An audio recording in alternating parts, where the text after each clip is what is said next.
ପିଲାମାନେ ବର୍ତ୍ତମାନ କେତେ ଗୁଡ଼ିଏ ଚିତ୍ର ଦେଇଛି। ପ୍ରଥମ ଚିତ୍ରକୁ ଦେଖ, ଦ୍ୱିତୀୟ ଚିତ୍ର ଦେଖ, ତୃତୀୟ ଚିତ୍ର ଦେଖ। ଦେଖ କେତେ ଗୁଡ଼ିଏ ଚିତ୍ରକୁ ମୁଁ ରେଖାଙ୍କିତ ବା ଗାର ଦ୍ୱାରା ଚିହ୍ନିତ କରିଛି।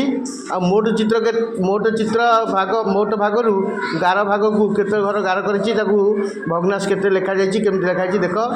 ଦ୍ୱିତୀୟ ଚିତ୍ର ମଧ୍ୟ ଦେଖ, ତିନି ଭାଗ କରାଯାଇଛି, ଗୋଟେ ଭାଗ ଗାର କରାଯାଇଛି, ସେଇଟା 1/3 ଆଉ ଖାଲି ହେଉଛି 2/3।